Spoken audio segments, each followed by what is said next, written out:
ilang kalakasan. Dili sa mapasaylo sa inyong amahan. Dili sa mapasayloon sa inyong amahan sa inyong kalakasan. Ay suwa.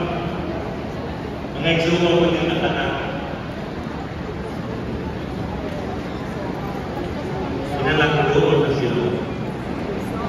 O ginalagdoon buka sa akong país.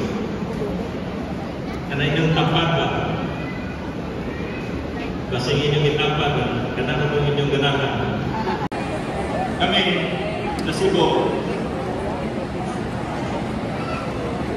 daghang mga ibuhat sa nalaisuon sa Cebu. Ding magkabasa natin sa social media na ining taga Cebu. Nakakabog may pinanabi. Kamuntanan na sa Mayo, hingga sa pinalakan na Cebu. Dili ko ito lang ang relasyon. Iksuon yun natin ang sakit. Kung doon tayo mga iksuon sa kumor, iksuon diha sa Ginoo na nagkabulan. Ang 2 Corintios 5:20, lingon siya nga mga embahador na ni Kristo. Naghamyo si Apostol Pablo na uli na sa SPC. Iksuon ng SPC, dili na balikan sa Ginoo. Ang atong meeting hall, dili na balikan sa Ginoo.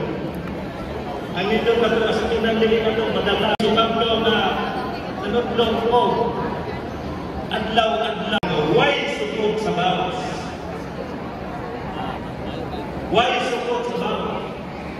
Diba ba na yung kasagaran kung maglago ka? Why sukot sa bawas? Kung nagsimlat ang Diyos pinagis sa ibang syudad, sarap ang Diyos sa universo, saan ini sa karugalan o kinaya kung saan nakot ini nagsimlat. B. Diri sa ground, sentro. Ang pinabuhi ay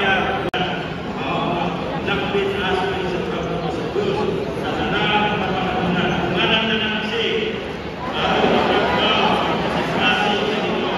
Hindi yung trabaho ng Ginoo. Walang kailangan ganito. Kung makita natin pili, usap pili sa tanang bahay sa atong pinabuhi. Dakit na sa atong pinabuhi sa panimalay, sa pamilya, sa kapatidor, o sa iglesia. Praise the Lord! Dahil ko na Ginoo may soon.